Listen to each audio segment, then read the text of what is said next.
बुंदेलखंड में B pharma, D pharma, BPED, B.Ed, BA, B.Com और BSc में उत्कृष्ट शिक्षा का एकमात्र संस्थान आदिनाथ ग्रुप ऑफ कॉलेज, नई गल्ला मंडी के पास, महर्रा, ललितपुर।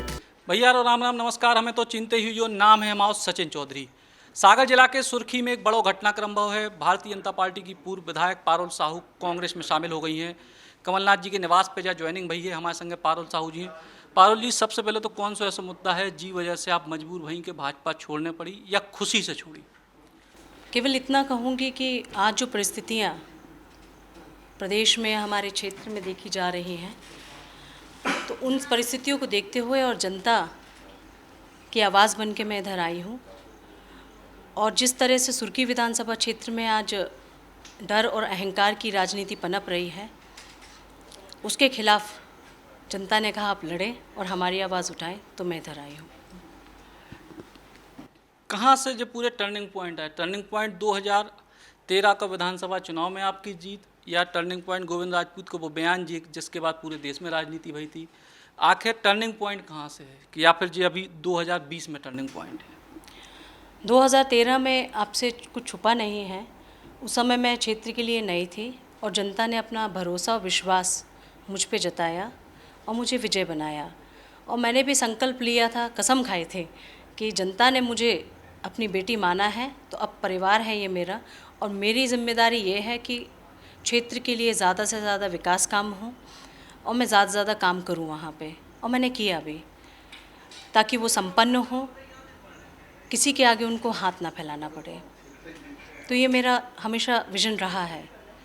और इस समय जो परिस्थितियाँ 2020 में हैं, लगातार 4-5 महीने से सुर्खी विधानसभा क्षेत्र में जिस तरह का माहौल है, आप फील्ड में रिपोर्टिंग करते हैं, आपसे कुछ छुपा नहीं है, तो आपने देखा होगा किस तरह से डर, दबाव और अहंकार की राजनीति चल रही है।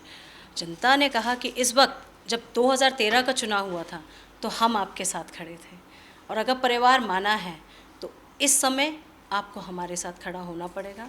तो मैं अब जनता के साथ उनकी इच्छा अनुसार यहाँ पे खड़ी हूँ। उस टाइम जब गोविंद राजपूत ने जो बयान दिया तो फिर वो बयान को भारतीय जनता पार्टी की तमाम लोग, हम भी उस प्रेस कॉन्फ्रेंस में थे जब आपने भाजपा की महिला मोर्चा की प्रदेश अध्यक्ष की प्रेस कॉन्फ्रेंस करी थी।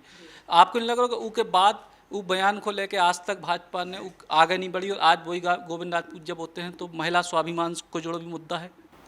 पूरे बुंदेलखंड की महिलाओं के लिए जिस वक्त ये विषय हुआ था, पूरे प्रदेश में और दिल्ली में सब ने उसका विरोध किया था, और पूरे बुंदेलखंड की महिलाएं पूरे प्रदेश में प्रोटेस्ट किया था। ये बात किसी से छुपी नहीं है कि किसी भी व्यक्ति को अधिकार नहीं है किसी भी महिला का अपमान करने का, वो कोई भी हो।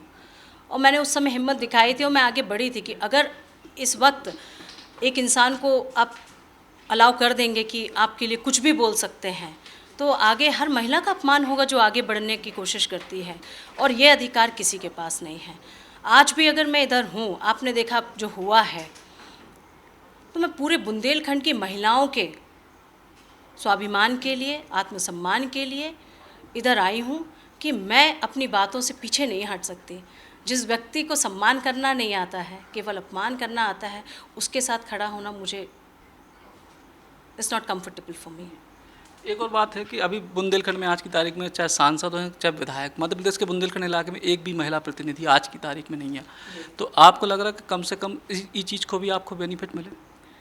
देखिए, महिलाओं की आवाज़ जब जब एक महिला ही उठाती है, और वो कोई ना कोई रहता है, चाहे मैं हूँ या कोई और महिला हो, अगर मुझे मौका मिलता है तो बुंदेलखंड में आज बहुत ज़रूरी है कि महिलाएं भी राजनीति में आगे आएँ और अपने हक के लिए, अपने अधिकार के लिए लड़ना सीखें। तो मैं हर महिलाओं के साथ खड़ी हूँ और हमेशा खड़ी हूँ। पिछले 2 दिन से जब से ये बात की खबर आई कि आप कांग्रेस में जाने वाली हैं, मुख्यमंत्री निवास से लेके तमाम भाजपा के नेताओं ने संपर्क आपसे करे हैं, क्या जवाब आपने उन्हें दिया? जवाब तो आज सबको मिला है, और मैं समझती हूँ आज की तारीख में पूरे प्रदेश में या मेरे क्षेत्र में अब की जो लड़ाई होगी, वो लड़ाई किसी व्यक्ति की नहीं होगी, वो लड़ाई सीधे जनता की होगी, और इस बार जवाब जनता ही देगी। एक आखिरी सवाल, 2013 के जो आपके काम थे अब जाके कहीं दिखने लगे हैं, और सड़कें वड़कों का जाल, हम भी सुर्खी में गए थे, कई जगह आपके नाम के बोर्ड देखे, तो 2018 में आपकी टिकट काय काटी गई, इसको कारण आपको आज तक पता चले? अब इसके कारण तो मुझे लगता है बाकी लोग ही देंगे, मैं नहीं बता सकती इस विषय में। जी। तो जो अपने आपके जो विकास कर रहे थे उनमें से कौन कौन सी ऐसे बड़ी चीज़ें जी के आधार पे आप मैदान में हो? देखिए, सुर्खी विधानसभा क्षेत्र में सबसे बड़ी कमी जो थी वो पानी की समस्या, पानी की कमी। जब पहली बार मैं जीत के आई, मैंने देखा कि यहाँ पे किसान बहुत परेशान हैं और वहाँ पे नदियाँ शुरू से ही रही हैं। मैंने एक सर्वे किया था पर्सनल लेवल पे, कोई सरकारी उसमें फ़ंड यूज़ नहीं किया था, हेलीकॉप्टर से एक सर्वे किया था, तो उसमें 3 नदियाँ वहाँ पे शुरू से ही ज़माने से बह रही हैं, लेकिन वहाँ पे कोई डैम नहीं बना था। उस समय मुझे लगता कि यहाँ पे डैम के माध्यम से किसानों को पर्याप्त पानी दिया जा सकता है और जो समस्या है वो किसानों की सुलझ सकती है। तो मैंने कोशिश की कि ज़्यादा से ज़्यादा बांध सुर्खी विधानसभा क्षेत्र में स्वीकृत हों और हुए भी, चाहे वो जेरा मध्यम सिंचाई परियोजना हो, परकुल मध्यम सिंचाई परियोजना हो, तोड़ा हो और या जलाशय हो। बहुत सारे जलाशय, आप मैं अब गिनती बताऊंगी तो लगभग 11-12 डैम ऐसे हैं जो उस समय स्वीकृत हुए और जिनमें से आधे कंप्लीट भी हो गए हैं और आधों का काम शुरू होने वाला है। मेरा केवल एक ही लक्ष्य है कि सुर्खी विधानसभा क्षेत्र का हर एक किसान इतना संपन्न हो कि किसानों को किसी के आगे अधीन ना होना पड़े या हाथ ना फैलाना पड़े, हाथ ना जोड़ना पड़े। वो स्वाभिमान से जिए, क्योंकि वो मेहनत करते हैं, किसान दिन और रात मेहनत करते हैं। मैं नहीं चाहती कि वो किसी के आगे भी हाथ फैलाएं। पिछले कुछ दिनों में मुकदमे की भी राजनीति बहुत जम के हो रही है, आपके परिवार के लोगों पे भी तमाम तरीके के छापामारी हुई, इसे घबरा जे प्रेशर पॉलिटिक्स हती के वाकई में नुकसान देवे की कोशिश हती? अब ये बेहतर जवाब तो आप लोग दे सकते हैं।